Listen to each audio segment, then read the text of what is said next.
2024 সালের উত্তাল জুলাইয়ের ইতিহাস স্মরণ করলেই যে মুখটি সবার আগে চোখের সামনে ভেসে ওঠে সেটি হলো আবু সাইদ। রংপুরের বেগম রোকেয়া বিশ্ববিদ্যালয়ের ইংরেজি বিভাগের এই শিক্ষার্থী আন্দোলনে ছিলেন জুলাইয়ের প্রথম দিন থেকেই। তবে আন্দোলন যতই বেগবান হতে শুরু করে, আবু সাইদ যেন ততই জ্বলে উঠতে থাকেন। সর্বশেষে আন্দোলনে পুলিশের গুলির সামনে বুক পেতে দিয়ে আন্দোলনে স্ফুলিঙ্গ ধরিয়ে দেন এই তরুণ। সম্প্রতি আবারও আলোচনায় মৃত্যুর আগে আন্দোলনে দিয়ে যাওয়া আবু সাইদের এক সাক্ষাৎকার। সবার সাথে কথা ছিল আমরা পদযাত্রা করে চলে আসব, কিন্তু আমাদের যখন ক্যাম্পাসের গেটে যখন চলে গেছে তখন ছাত্রলীগ সহ বাকি ছাত্ররা যারা আছে তারা আমাদের বাধা প্রদান করছে।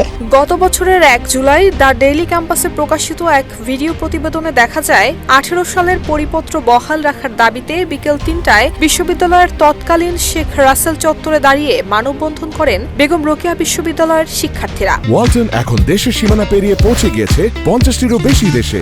ওয়ালটন, ঘরে ঘরে বিশ্বজুড়ে। পরে তারা বিক্ষোভ মিছিল এবং ছাত্র সমাবেশ করেন। এ সময় শহীদ আবু সাইদকে ব্যানারের এক কোণে দাঁড়িয়ে থাকতে দেখা যায়। প্রায় অর্ধশতাধিক শিক্ষার্থী ওই বিক্ষোভ মিছিলে অংশগ্রহণ করেন এবং মহাসড়ক প্রদক্ষিণ করেন। এ সময় বিভিন্ন ধরনের স্লোগান দিতে শোনা যায় তাদের। সেদিন আবু সাইদদের কণ্ঠে মুখরিত হয়েছিল রাজপথ। স্লোগান উঠেছিল, আমার সোনার বাংলায় বৈষম্যের ঠাঁই নাই।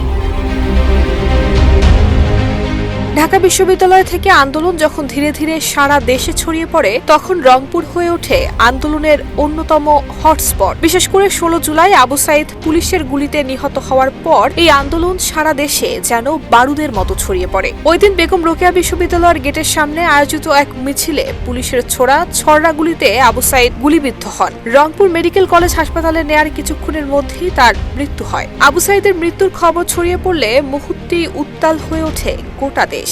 আন্দোলন পায় নতুন মাত্রা। এরপর আরও বহু প্রাণের বলিদানে পতন হয় আওয়ামী লীগ সরকারের। নুসরাত জাহান মেহেক, ঢাকা পোস্ট।